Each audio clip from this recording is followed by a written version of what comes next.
Salmo 103, um salmo de Davi, que fala sobre a misericórdia de Deus. Deus é bom e misericordioso. Eu vou ler o salmo todo. Peço que você acompanhe na sua Bíblia. Salmo 103. Nós vamos falar um pouquinho sobre os efeitos dessa misericórdia de Deus sobre a nossa vida, tá bom? Salmo 103 diz assim: Bendize, ó minha alma, ao Senhor, e tudo que há em mim, bendiga ao seu santo nome. Bendize, ó minha alma, ao Senhor, e não te esqueças de nenhum só de seus benefícios. Ele é quem perdoa todas as tuas iniquidades e quem sara todas as tuas enfermidades. Quem da cova redime a tua vida e te coroa de graça e misericórdia. Quem farta de bens a tua velhice, de sorte que a tua mocidade se renova como a da águia. O Senhor faz justiça e julga a todos os oprimidos. Manifestou os seus caminhos a Moisés e os seus feitos aos filhos de Israel. O Senhor é misericordioso e compassivo, longânimo e assaz benigno. Não repreende perpetuamente, nem conserva para sempre a sua ira. Não nos trata segundo os nossos pecados, nem nos retribui consoante as nossas iniquidades. Pois quanto o céu se alteia acima da terra, assim é grande a sua misericórdia para com os que o temem. Quanto dista o oriente do ocidente, assim afasta de nós as nossas transgressões. Como um pai se compadece de seus filhos, assim o Senhor se compadece dos que o temem, pois Ele conhece a nossa estrutura e sabe que somos pó. Quanto ao homem, os seus dias são como a relva, como a flor do campo. Assim ele floresce, pois soprando nele o vento, desaparece, e não conhecerá daí em diante o seu lugar. Mas a misericórdia do Senhor é de eternidade a eternidade sobre os que o temem, e a sua justiça sobre os filhos para com os que guardam a sua aliança e para com os que se lembram dos seus preceitos e os cumprem. Nos céus estabeleceu o Senhor o seu trono, e o seu reino domina sobre tudo. Bendize ao Senhor todos os seus anjos, valorosos em poder, que executais as suas ordens e lhe obedeceis à palavra. Bendizei ao Senhor todos os seus exércitos, vós, ministros seus, que fazeis a sua vontade. Bendizei ao Senhor, vós, todas as suas obras, em todos os lugares do seu domínio. Bendize, ó minha alma, ao Senhor. Aleluia. Vamos orar? Obrigado, Deus, pela tua palavra. Que maravilha, Senhor, é nós podemos ler a tua palavra. Quão doce ela é ao nosso paladar, quão sonora ela é aos nossos ouvidos, quão impactante, transformadora ela é aos nossos corações. E é por isso, Senhor, que nós lhe pedimos nessa manhã, que o Senhor fale conosco por intermédio da sua palavra.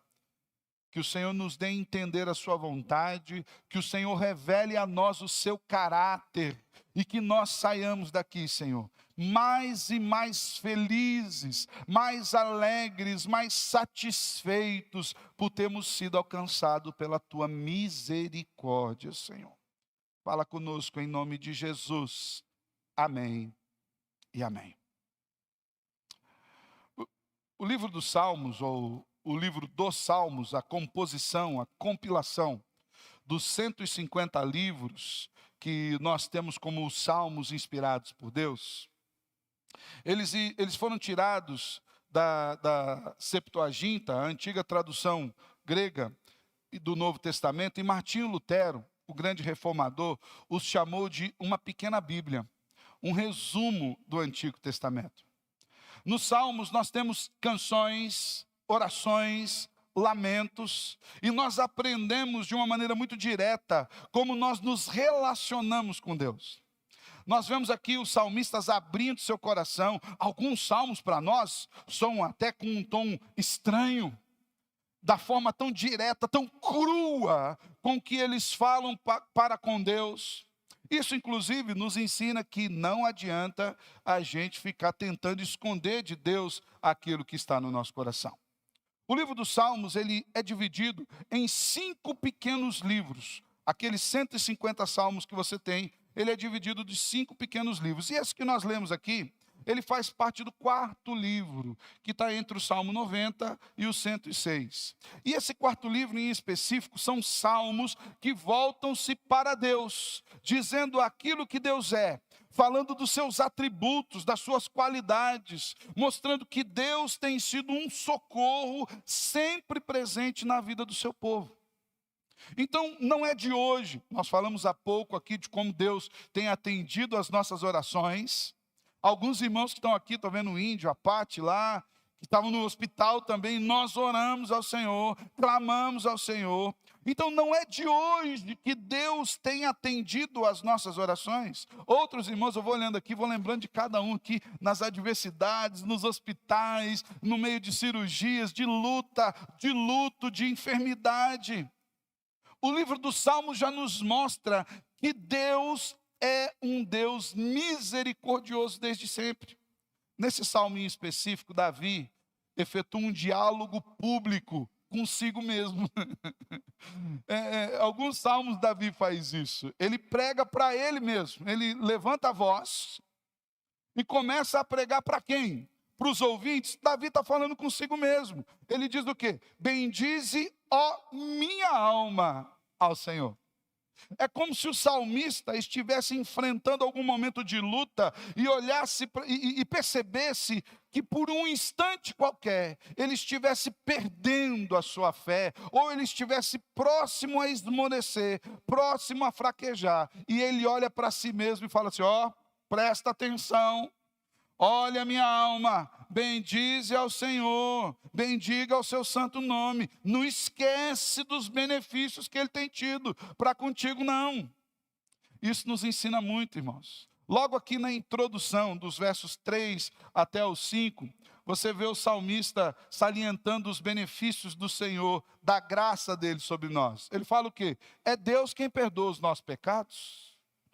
Então, por que eu vou bem dizer a Deus? Em primeiro lugar, porque Ele me perdoa. Segundo, porque Ele redime a minha vida, me tirando do estado da morte em todos os sentidos. Deus cuida da nossa vida física aqui. E não são poucas as vezes que Ele nos livra da morte aqui para a glória dEle, para testemunharmos aquilo que Ele fez, para que o nome dEle seja exaltado através daquilo que Ele operou em nós. Mas, principalmente e acima disso, Ele nos livra da morte eterna, a qual nós nunca experimentaremos por conta de Cristo Jesus. E diz mais, é Ele quem proporciona sustento, bênçãos na minha velhice. É o Senhor quem cuida de mim o tempo todo. Após essa meditação inicial que Davi faz, da misericórdia do Senhor, dele falar: olha, minha alma, bendize ao Senhor. Davi passa a mostrar que tudo isso, tudo aquilo que ele tem experimentado, o perdão dos pecados, a redenção na vida, o sustento, é fruto de uma misericórdia constante de Deus. Talvez você não perceba isso. Até porque nós temos uma percepção muito fraca quando se refere aos milagres de Deus. Por que, pastor, o senhor fala isso? Porque para a gente milagre é só aquilo que é extraordinário, extraordinário. A gente tem dificuldade de ver o milagre de Deus nas coisas naturais, nas coisas corriqueiras, no dia a dia. A gente vê o milagre de Deus quando alguém tem uma cura fenomenal, mas a gente não vê o milagre de Deus no remédio, no comprimido, na diária. E tudo é milagre de Deus.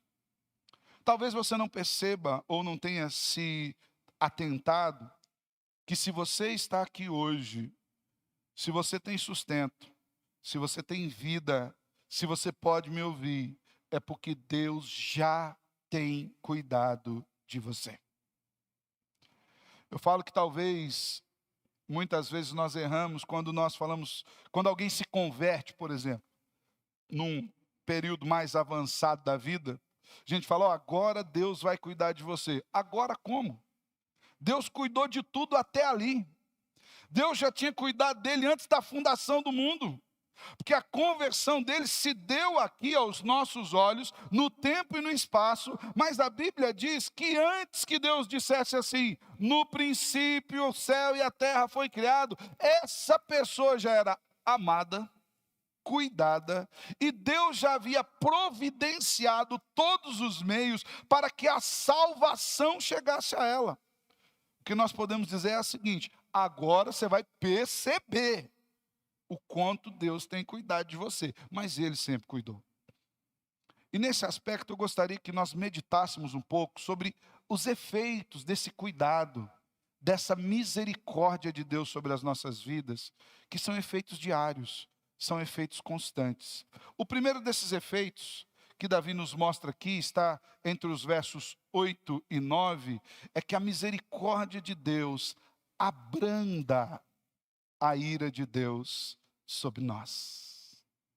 Perceba, a misericórdia de Deus abranda a ira de Deus sobre nós. Os versos 8 e 9 diz assim, o Senhor é misericordioso e compassivo, longânimo e assaz benigno, não repreende perpetuamente, nem conserva para sempre a sua ira. Olha a descrição que Davi apresenta sobre a pessoa de Deus, a descrição sobre o caráter de Deus, para que nós entendamos a extensão e a profundidade da sua misericórdia.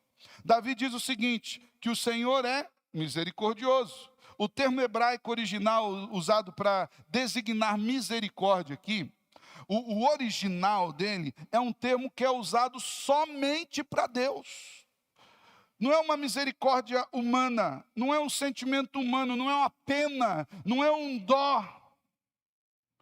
Não é aquele sentimento que a gente traz assim, coitadinho, que a gente até se entristece. A misericórdia aplicada ao caráter de Deus é o sentido de que o Criador, o Todo-Poderoso, aquele que não depende de absolutamente nada, aquele que não necessita da nossa adoração, ele resolve, por amor, entrar no nosso sofrimento, colocar o seu coração, e a palavra misericórdia é uma junção de dois termos que é miséria e cardia, significa que alguém resolveu colocar a sua cardia, o seu coração, na miséria alheia. Quando nós entendemos que o Deus Criador de todas as coisas resolveu entrar no nosso sofrimento humano, na nossa dor, resolveu lidar com os nossos pecados, com as nossas sujeiras. Como diz um salmista, ele veio nos tirar de um tremendal de lama. Quando eu era mais novo, eu tinha acho que 5 anos de idade. Foi quando meu irmão nasceu. Eu tinha 4 anos e 8 meses quando ele nasceu. Nós morávamos em Curitiba. E ali foi uma saga, Curitiba, irmãos, porque de enchente, saímos de barco de casa, aquele negócio, saindo na televisão, sabe? Saindo com o barquinho. Eu tinha uma galinha que tinha chocado 11 pintinhos. Minha galinha de estimação, ela viveu 11 anos, aquela galinha. E ela nadava com os pintinhos ali em cima, ninguém morreu afogado. Mas nesse período foi um período de muita dificuldade para a gente, muita carestia. Meu irmão tinha acabado de nascer, nós numa cidade grande. Eu não entendia muito disso, para mim era uma aventura, mas depois eu fui entender. Porque meu pai era pedreiro, a mãe costureira, e eu saía muitas vezes para trabalhar com meu pai. E meu pai levava uma marmita, que era top, irmão, esquentava assim na fogueira, aquela marmita, a gente comia junto. E eu ia, fazia frio naquela época, pá chuchu. Eu não conseguia nem dobrar o braço, assim, tanta roupa, andava com ele. Só que meu irmão novo em casa precisava de um leite em pó. E era muito caro, como é hoje. E não tínhamos muitas condições. Então, depois que o meu pai saía do serviço de pedreiro, com aquele frio todo, no caminho de casa, meu pai encontrou um lugar, até esses dias eu passei por lá, hoje é tudo prédio naquele lugar, não tem mais. Mas era um charco, sabe, um descampado de terra encharcada. E ali tinha agrião na terra, natural. E o meu pai entrava naquele lugar, naquele charco de lama, e colhia aquele agrião, fazia um grande feixe, colocava, trazia para casa, chegava em casa, o pai e a mãe selecionavam, dividia em fardinho, e a gente ia vender. Na verdade, vendia mais para trocar em leite para o meu irmão. Para mim, aquilo era uma aventura. O charco era um negócio assim, meu pai ia, ficava com água até o peito. Eu tinha 5 anos de idade, claro que ele não deixava eu entrar, né, irmão? Mas se eu queria.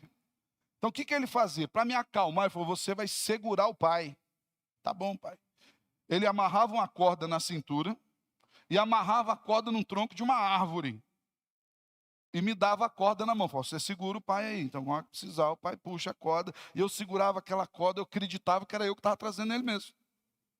Você não tem ideia, eu puxava aquilo com a vontade doida. E o pai saía daquele charco inteiramente sujo. Ele se arrumava ali, se trocava, ia para casa, tomava um banho, e a gente saía à noite para vender isso. Eu lembro que onde nós andávamos, onde nós morávamos, tinha muito sapo. E qual era a minha alegria? Chutar sapo, irmãos. Eu ia chutando sapo, voltando, chutando sapo. Coisa de criança. Eu falo que há uma diferença entre as crianças de antigamente e a de hoje, né? Tem uma que se vê um sapo hoje infarta. Eu acho que eu faço mal se vê um sapo hoje. Eu falo, eu não sei como é que eu virei esse cabra tão urbano que sou, sendo criado da forma tão rústica como eu fui criado. Mas eu me lembro da figura do meu pai suja, por conta da lama. O Criador, o Deus dos céus e da terra, resolveu, por misericórdia, e é esse o termo hebraico, ele que é perfeito, resolveu nos pegar num charco de lama. Diferentemente do meu pai, que fazia aquilo para levar sustento para casa, o nosso é do pecado. Nós estávamos atolados dali. Não havia uma corda amarrada a lugar nenhum, pela qual nós pudéssemos nos puxar. Nós estávamos até o pescoço, sujos, e o nosso futuro ali era morrer naquele lamaçal.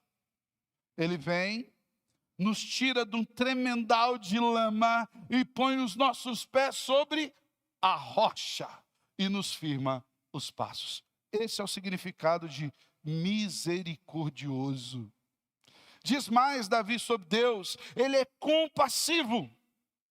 Aqui a compaixão é fruto dessa graça. É fruto desse favor imerecido, é fruto do desejo do próprio Deus em se achegar a nós, independente das nossas falhas. Aqui, inclusive, irmãos, é um entrave teológico que você não tem ideia. Há brigas, há livros, há discussões, 2000 anos de teologia, o povo discutindo sobre isso. Mas por quê, pastor? O que tem a ver isso? Porque compadecer-se é permitir-se sofrer.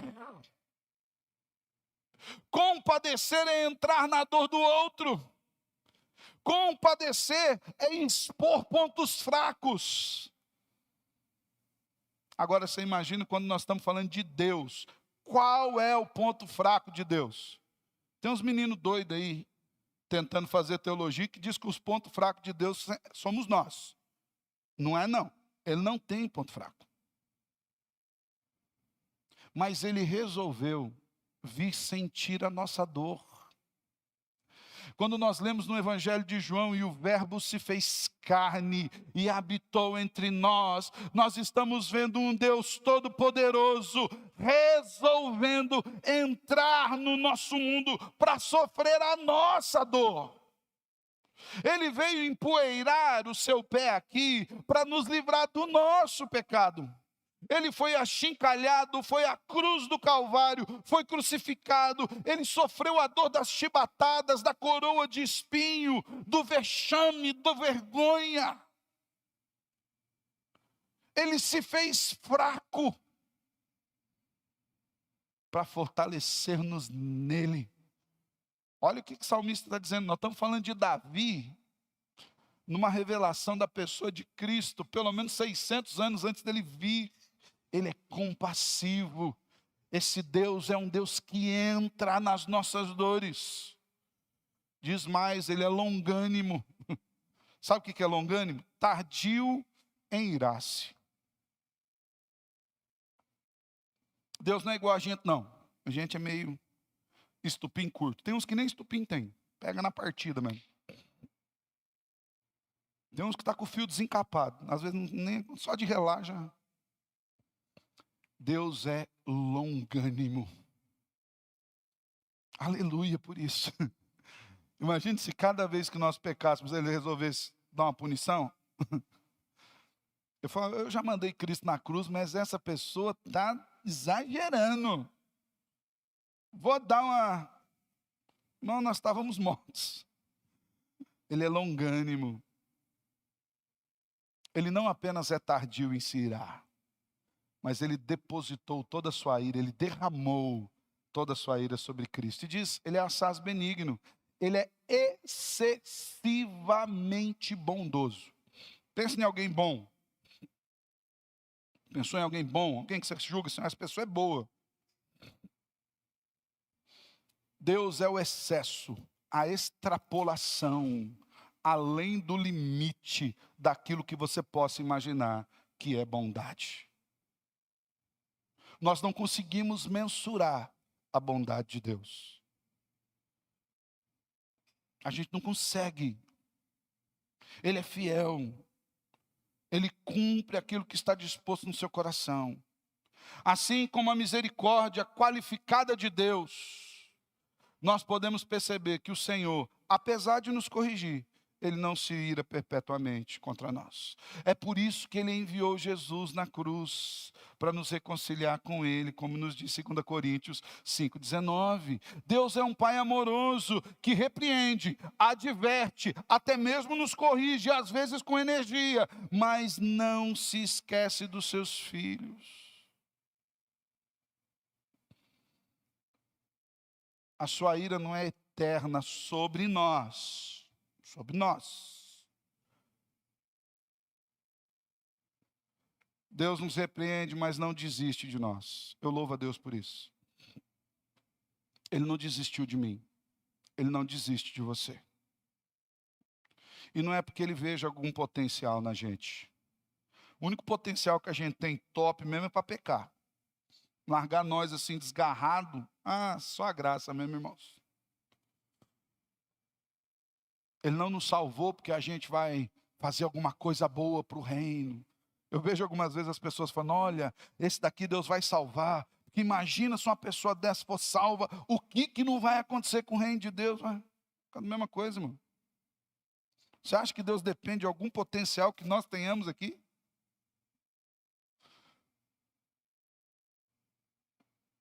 Ele poderia muito bem escolher 12 Paulos, mas quantos Paulo ele escolheu? Um. E depois que já tinha escolhido os 12. Ele pegou os Pedro, os André, os Tiago, os Mateus. Gente que ninguém queria pegar. Para o Evangelho. Irmão, se fosse a gente escolhendo currículo para ser apóstolo, estava assim os 12 até hoje. Isso aqui não serve não. Paulo, eu duvido que nós escolheríamos Paulo. Ou você acha que Paulo estava indo para Damasco, com um currículo na mão para entregar para o Senhor, falou, eu queria me candidatar ao apostolado. Era isso que Paulo estava fazendo? O que ele tinha na mão? Cartas contra o povo de Deus. O encontro dele, irmãos, foi fortuito. O Senhor apareceu. Por que você me persegue? Ele falou, quem és tu, Senhor? Eu sou quem você está perseguindo. Nós não colocaríamos Paulo. Mas o critério de Deus é diferente. Ele não desiste de gente como eu. Ele não desiste de gente como você. Porque ele tem um amor insistente. A palavra de Deus declara que Jesus, tendo amado os seus discípulos, os amou até o fim. Então, o primeiro efeito da misericórdia de Deus é que ele abranda a sua ira sobre nós. Por nos amar. Por ter compaixão. por ser tardio e se irar. Não é porque Deus ficou agora mais leve o padrão. Aquele negócio que o povo fala assim, não, pastor, o Deus do Antigo Testamento é um Deus bravo, o Deus do Novo Testamento é um Deus bonzinho. Leia Apocalipse. Você vai ver que o Deus não mudou, não. O mesmo que começou lá no Antigo Testamento, em Apocalipse ele falou, não mudei nada, não.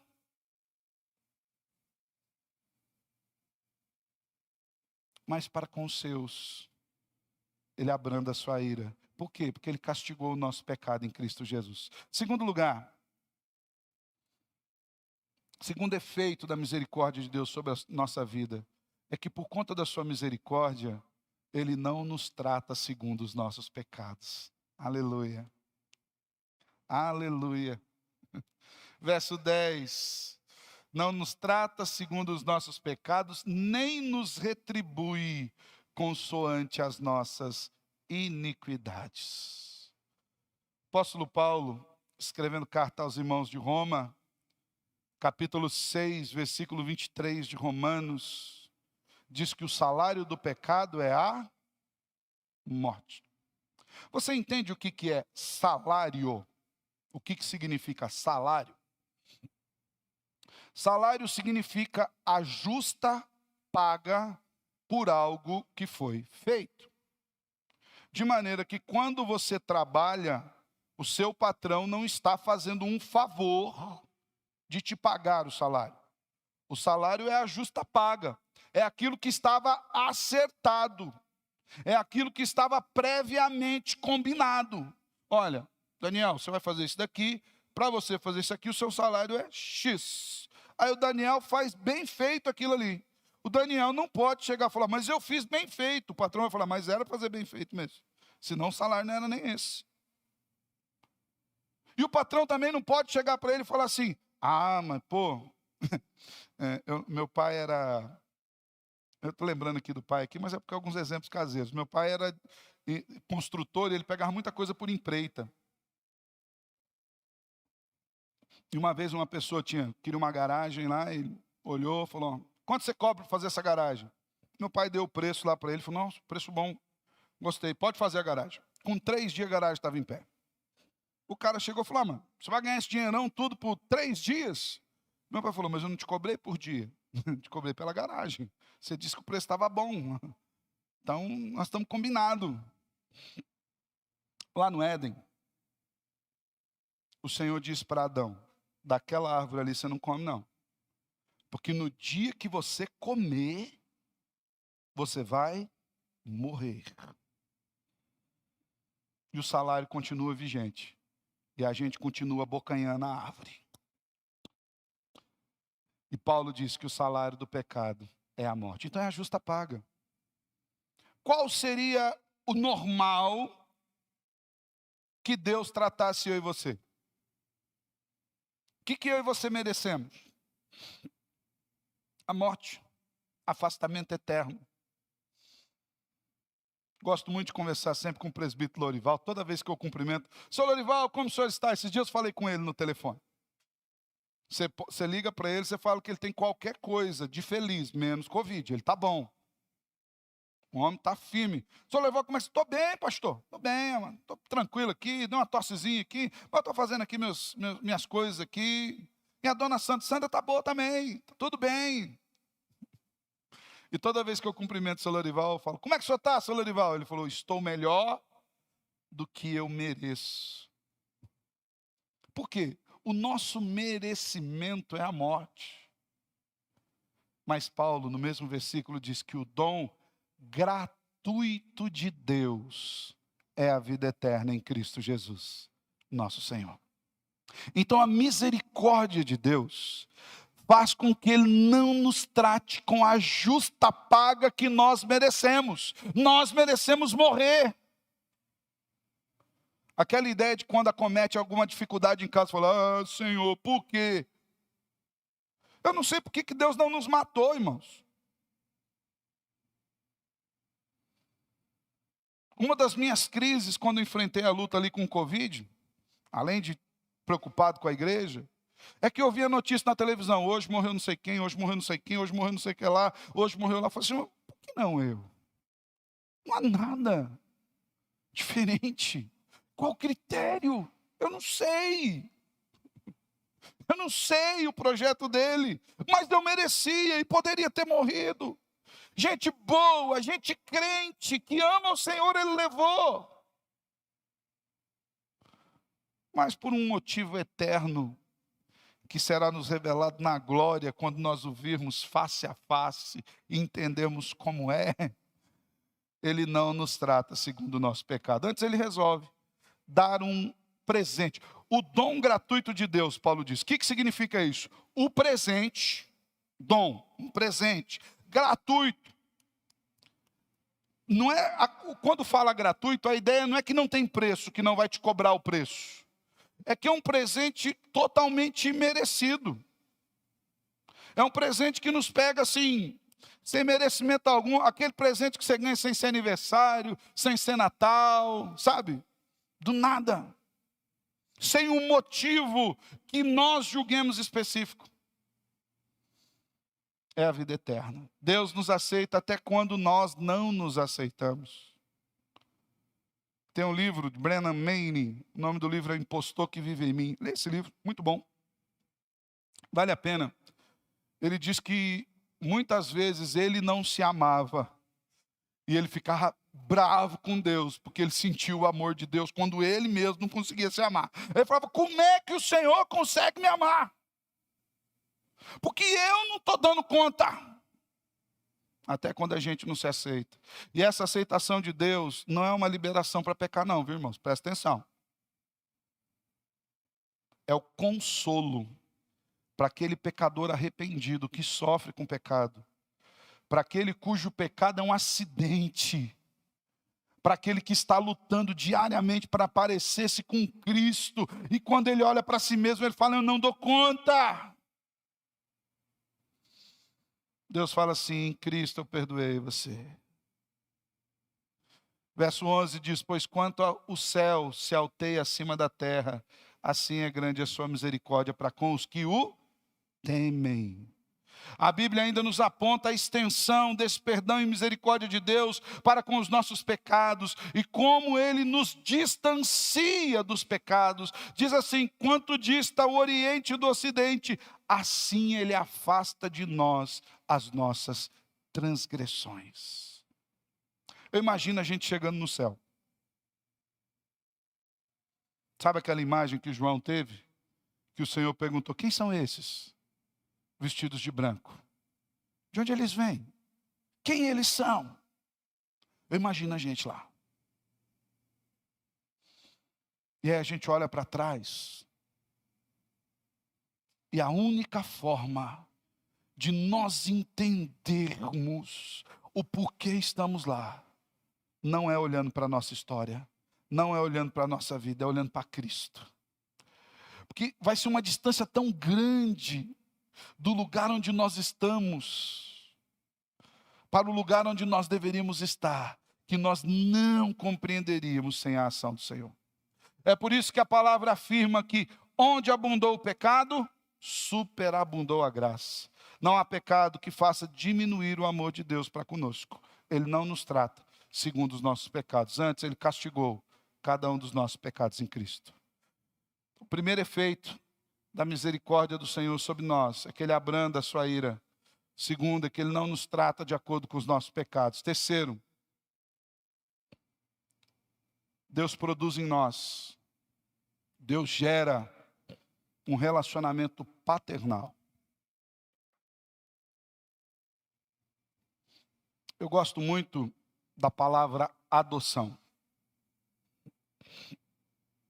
Quando se aplica à salvação, ela fica muito bem clara, ela nos mostra claramente o quanto um crente não pode perder a salvação. E não é porque ele não queira, não. Se a salvação ficasse com a gente perdia, não durava 10 minutos na nossa mão. Mas sabe por que a gente não pode perder a salvação? Porque a relação que é estabelecida para conosco, quando o Senhor nos salva, não é um mero contrato como um contrato de compra e venda, onde nós podemos romper a qualquer momento. A relação estabelecida conosco é uma relação paternal, onde Deus resolve nos adotar como filhos. E a Bíblia nos garante que Ele jamais esquece dos seus filhos.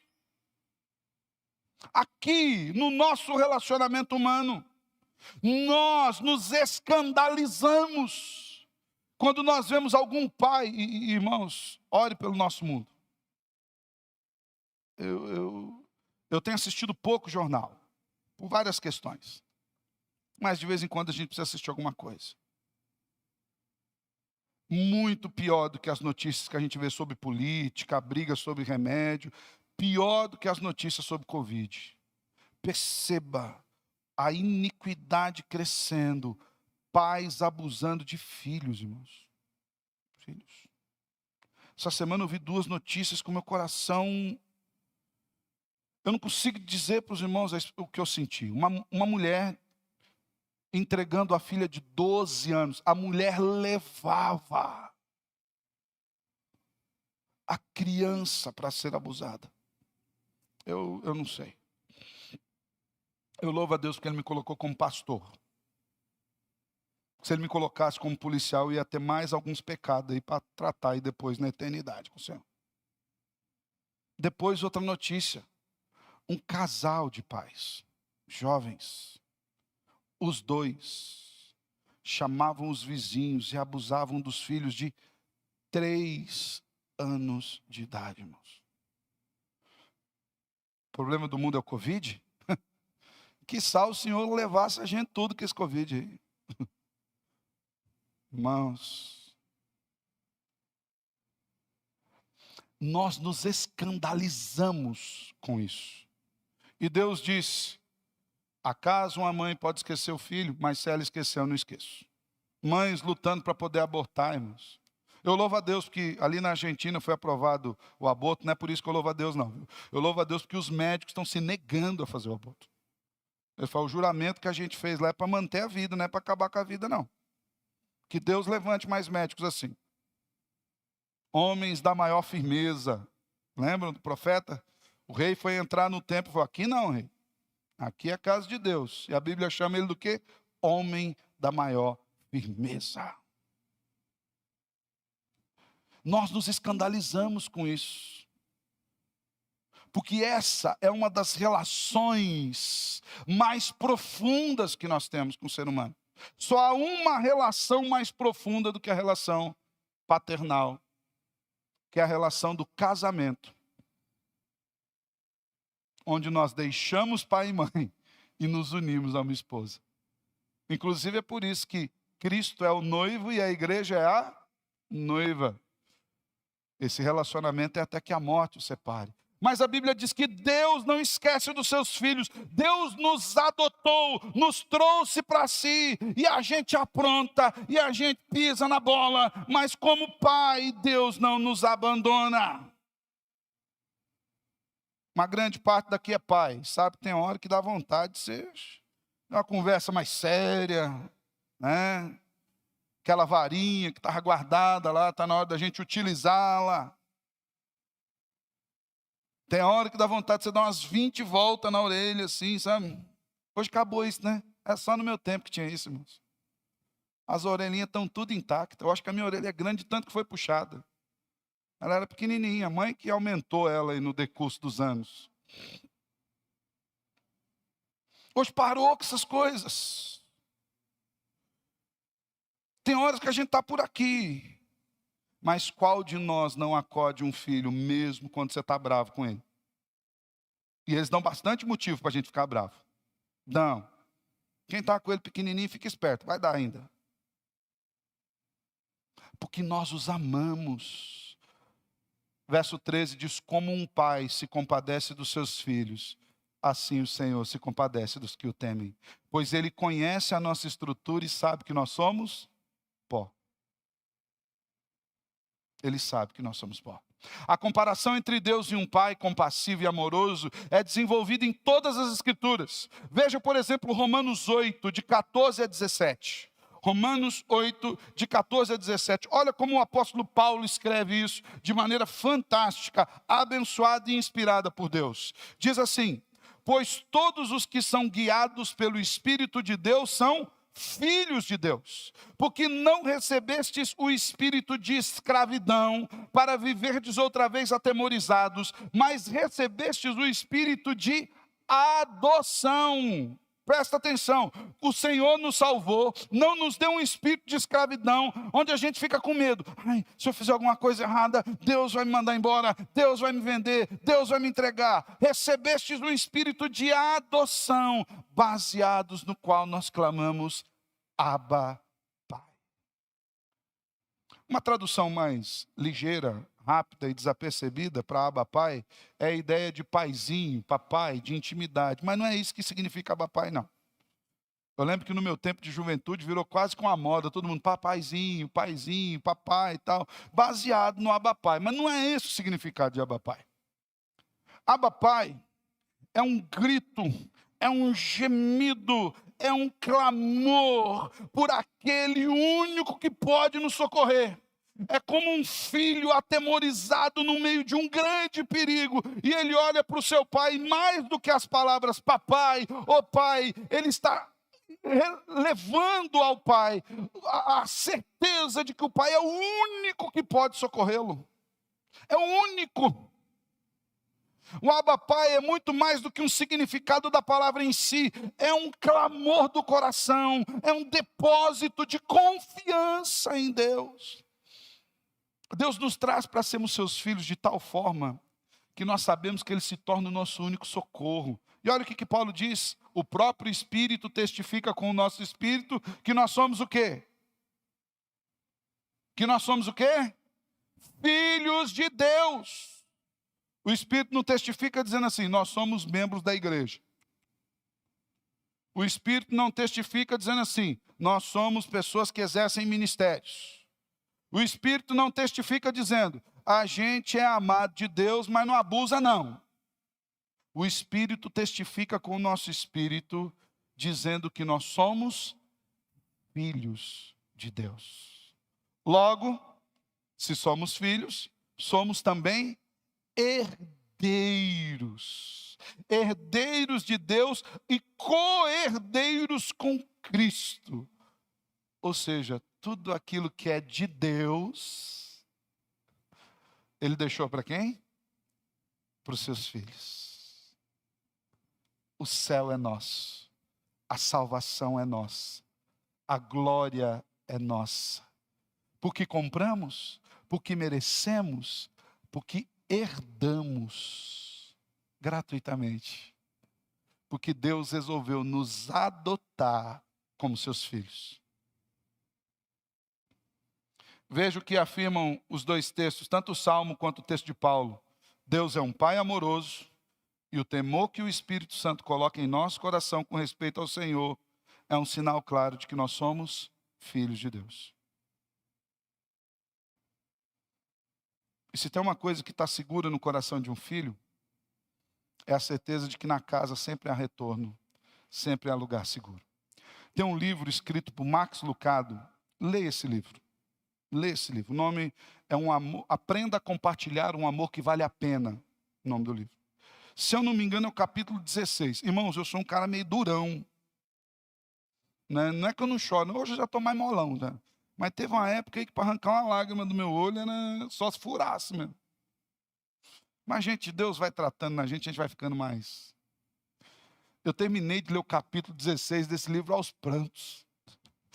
E eu ficava bravo comigo mesmo, porque eu estou chorando lendo um livro. Que coisa é essa? Como é que pode um livro? Mas nesse capítulo, eu vou te dar um spoiler rapidinho, mas lê lá o livro. Max Lucado fala de um pai que vai em busca de uma filha que havia desobedecido a ele. E essa filha tinha saído com um rapaz, se engraçado com ele, ido embora. Esse rapaz a abandonou. E essa filha agora estava na prostituição. E o pai descobriu onde a filha estava. E mesmo sem ela saber, o pai lhe mandava carta semanalmente. Até que um dia o pai foi ao seu encontro. E ela começou a perceber, quando ela pegou as cartas, que até uma certa parte as cartas vinham seladas. E depois de uma parte para frente não havia selo, porque o pai ia, entregava para ela. E eles se reconciliaram. E era uma cena muito bonita. Leu esse livro? É maravilhoso esse livro. E a história conta que o pai, quando a menina era nova, o pai gostava de dançar com ela. A mãe havia falecido e eles dançavam pela sala. Olha, eu já estou com o olho cheio de lágrimas de novo. Aí, irmãos, como é que pode? Mas ao final, a reconciliação foi que esse pai catou na mão dessa menina e eles dançaram. E eles se alegraram porque haviam se reconciliado. O pai vai atrás do filho. Deus veio atrás de nós. Não foi você que foi até Deus, não, viu? Às vezes a gente imagina, não, eu fui na igreja, eu me converti, eu busquei Deus, você estava morto. O Senhor foi atrás de você. Sabe aquela vontade que você tinha de querer Deus? Foi Deus que pôs. Ele agiu antes do seu querer, ele gerou vida em você, para que você pudesse ir a Ele, e Ele falasse, vem a mim. A Bíblia nos afirma que o Espírito Santo age na vida daqueles que são chamados de filho. O que não é filho não se preocupa com o pecado, nem com as consequências do mesmo. Outros até afirmam que o pecado nem existe, que é uma invenção da religião. Mas o Filho de Deus tem o Espírito agindo no coração, gerando reconhecimento, arrependimento, mudança. O Filho tem segurança de que o Pai irá recebê-lo. Não é porque ele mereça, mas é porque o pai não deixa de ser pai. Quando o Espírito toca no coração do filho, não é para afastá-lo do pai. Tem gente que, às vezes, eu dou aula no seminário de linha neopentecostal, e às vezes o pessoal fala, pastor, mas esse negócio da salvação, a gente não perder, tal. Eu falo para ele, pensa o seguinte comigo, quando você está em pecado, quase nunca acontece, mas lá de vez em quando você peca. E não é qualquer pecado não, que pecadão, tá? Existe pecadinho e pecadão, viu, irmãos? Não cai nessa não, que não tem pecadinho e pecadão. O fato de todos pecarem nos iguala, mas a Bíblia é claro que tem pecado que tem uma consequência A e pecado que tem consequência B. Deixa muito bem claro a Bíblia, tá? Então, não, uma mentirinha e um assassinato são diferentes. Até nós sabemos disso aqui, então não temos que tirar esses conceitos. Eu falei, quando você peca, irmão, o Espírito Santo vem ali te incomodar. Incomoda você? Incomoda, pastor. Outra coisa, a gente fala, o Espírito não incomoda ninguém. Incomoda. Experimenta pecar. E fala para o Senhor, toca no meu coração. Irmão, tem noite que você não dorme, enquanto você não dobrar joelho. Tem gente que você vai ter que pedir perdão. Tem gente que você olha assim, se o Senhor fala, é esse daí, vai lá, acerta as pontas lá. Enquanto você não acerta, o Espírito deixa você em paz. É bom isso. Eu falei, quando você sente o Espírito te incomodando, o que você sente? Você sente o garfo do capeta falando, vem para cá, ou você sente a voz do Pai falando, vem para cá. Não, eu sinto a voz do Pai. Está vendo como é que você não pede a salvação? É o Pai que chama. É o Pai que nos chama para si. Lembra do filho pródigo? Desceu ao mais profundo daquilo que alguém podia descer na sua cultura. Lá no buraco. Ele lembrou o quê? Meu pai. Eu vou voltar para a casa dele. Sabe por quê? Os empregados do meu pai são tratados com mais dignidade do que eu tenho aqui. E ele já tinha uma frase pronta. Lembra? Pai, pequei contra o céu e contra ti. Já não sou digno de ser chamado seu filho. Eu imagino esse menino voltando para casa com essa frase, e ele deve ter imaginado 1000 vezes esse encontro. Talvez ele imaginasse que o pai viesse, parasse na frente dele e falasse, é bonitão, gastou tudo? Agora vem com essa frasezinha barata, feita, construída, clichê, e vai achar que está tudo certo? Passa para dentro que a gente vai ter uma conversa séria agora. E se ele tivesse nome duplo e o pai falou os dois nomes, ele falou, é sério mesmo. Todo mundo sabe o que é isso. Mãe é filho, filho, filho. Quando chamou você pelo nome, aquele meio soletrado assim, sabe? Quando falava assim, Alessandro, eu falei, o bicho pegou. O cara tem dois nomes, Paulo Henrique. A mãe, Paulinho, Paulinho. Quando fala assim, Paulo Henrique, é tenso. Talvez ele pensasse, como meu pai vai receber? E ele vê o pai. Não, melhor, o pai vê ele. E o pai corre ao seu encontro. E ele começa a falar, pai, pequei contra o céu e contra ti. E o pai o abraça. E fala, meu filho, você não está entendendo? Você estava morto e reviveu. Mata o novilho cevado, traz o anel, põe no dedo, traz o sapato, traz a roupa, porque ele é meu filho. E vai ser assim quando a gente entrar na glória, irmãos. Você não vai entender porque você está lá e o anel vai estar no seu dedo, o sapato no pé e o novilho cevado e nós sentados na mesa do Senhor, porque pela graça dele, ele estabeleceu conosco um relacionamento paternal, de forma que o céu não é um lugar onde nós visitamos, mas é a nossa casa. Quando a gente chegar lá, nós vamos ter um sentimento de maravilha e de familiaridade. Você vai estar espantado com estar naquela maravilha que é sua casa. E o porquê dele, o Senhor nos dá esse perdão? Ele sabe que a nossa estrutura é pó. Verso 14. Por que ele sabe que a nossa estrutura é pó, irmãos? Porque ele nos fez do pó da terra. A sua palavra diz que ao voltarmos, voltaremos para o pó da terra. Ele sabe que nós somos fracos, pecadores, limitados. É por isso que ele nos adotou em Cristo Jesus e nos perdoou. Por fim,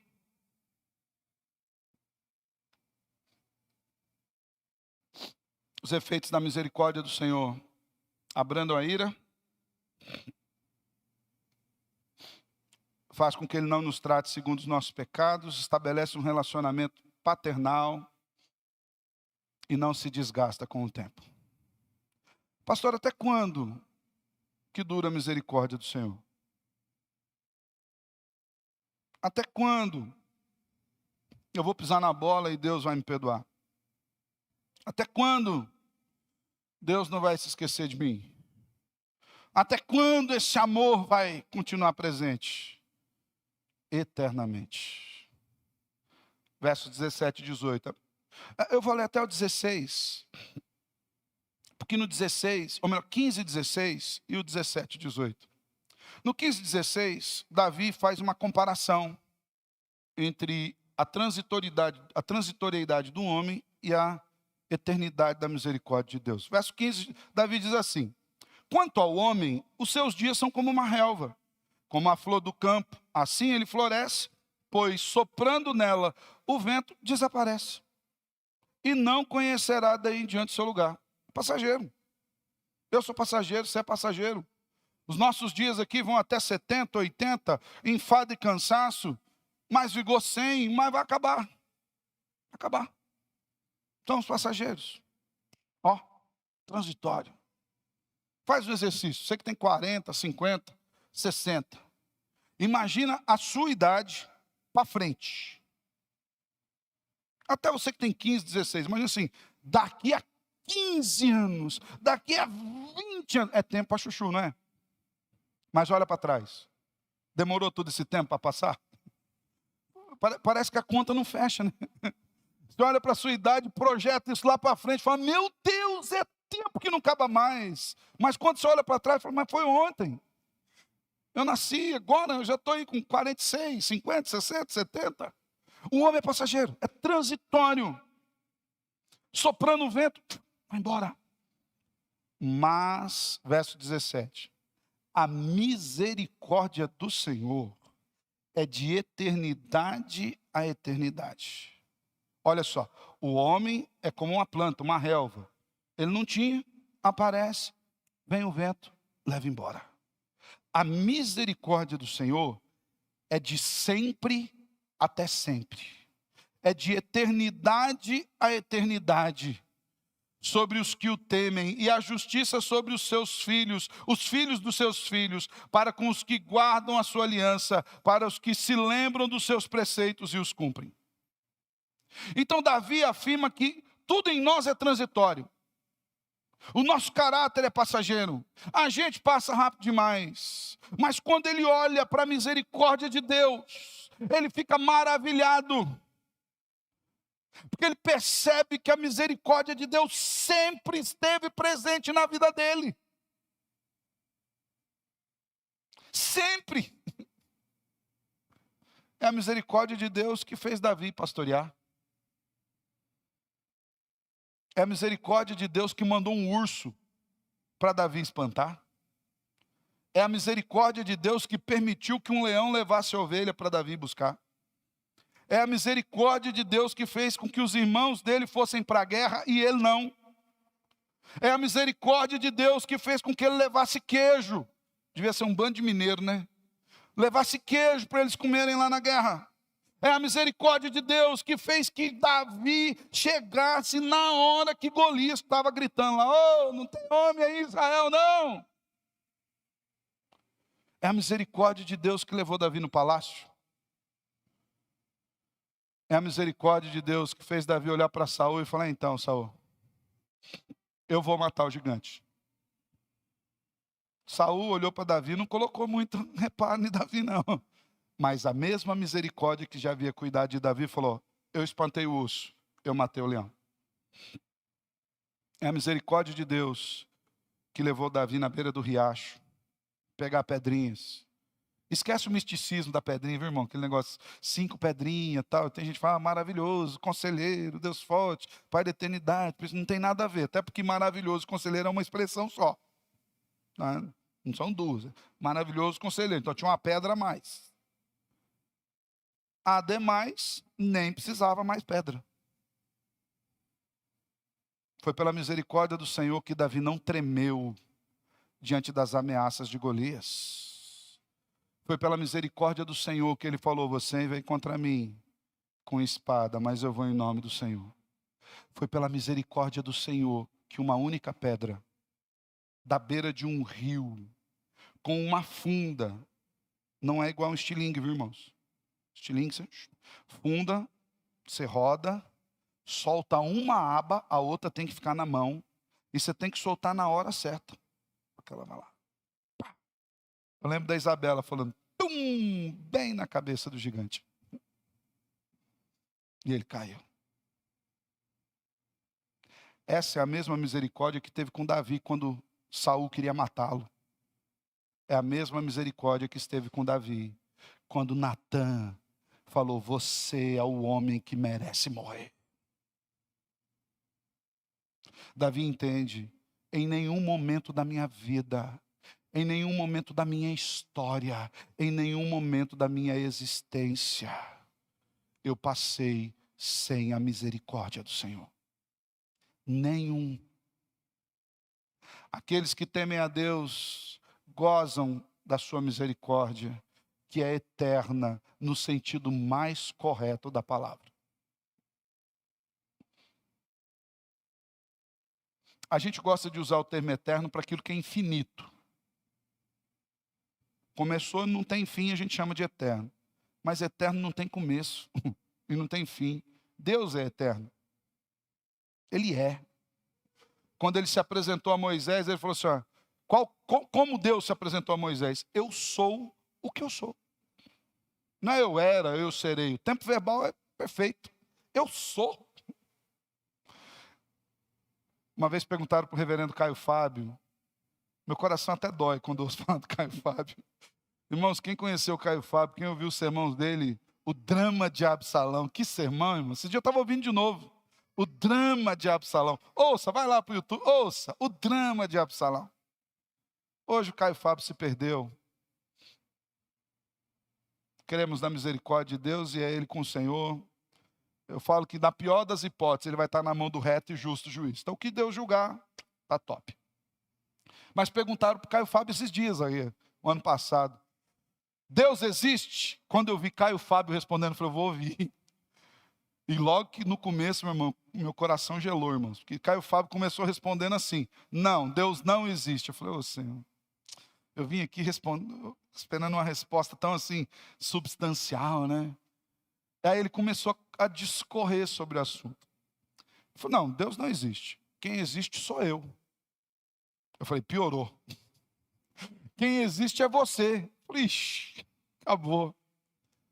Aí Caio Fábio começou a dizer, quem existe é aquilo que é mensurável, aquilo que pode ser medido. O que existe é aquilo que tem começo, meio e fim.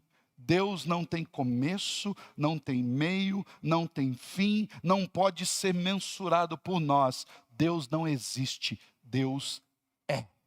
Falei, aleluia, glória a Deus. Eu confesso que o coração estava apertadinho ali.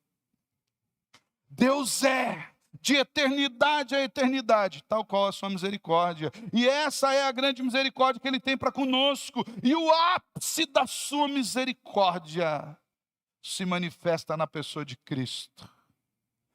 Romanos 10, 4, Paulo diz o quê? Porque o fim da lei é Cristo, para a justiça de todo aquele que crê. Cristo satisfez na cruz do Calvário toda a justiça de Deus, que é do mesmo tamanho do amor de Deus, irmãos. Deus não é mais amor e menos justiça, não. Esse dia eu postei um gráficozinho lá no Facebook, dá uma olhada. Lê amor, graça, bondade, misericórdia, ira, justiça, tudo do mesmo tamanho, na medida certa. Cristo satisfez na cruz, morrendo em nosso lugar, para pagar a nossa dívida e nos trazer de volta com o Pai. É a manifestação máxima da misericórdia. O profeta Jeremias já afirma com toda a propriedade, para a gente terminar. Texto muito conhecido, Lamentações 3, 22 e 23. As misericórdias do Senhor são a causa de não sermos consumidos. Por quê? Porque as suas misericórdias não têm fim. Renovam-se a cada manhã. Grande, grande, grande é a tua fidelidade. Quais os efeitos dessa misericórdia, então, irmãos? Sobre a nossa vida, só para você recordar, guardar isso, ir para casa, pôr isso no seu coração. Primeiro, ela abranda a ira de Deus sobre as nossas vidas. Segundo, ela faz com que Deus não nos trate de acordo com os nossos pecados. Terceiro, ela gera um relacionamento paternal, onde nós nos tornamos filhos de Deus. E quarto, nunca esqueça disso, ela não se desgasta, ela é eterna, ela não tem fim. Amém? Feche os teus olhos. Quero orar com você. Louvado seja o teu nome, Senhor, pela sua misericórdia. Aleluia. Louvado seja o seu nome pelo seu grande poder. Louvado seja o teu nome pelo seu amor infinito. Louvado seja o teu nome porque em tudo isso o Senhor resolveu nos levar para si, nos perdoar em Cristo, nos transformar para a glória do teu nome. Que nós vivamos de acordo com a tua misericórdia. Que o Senhor encharque o nosso coração com essa misericórdia. De maneira, Deus, que a cada dia nós nos alegremos no Senhor, por saber que o Senhor não desiste de nós. Obrigado. Em Cristo Jesus que oramos. Amém. Louvado seja Deus.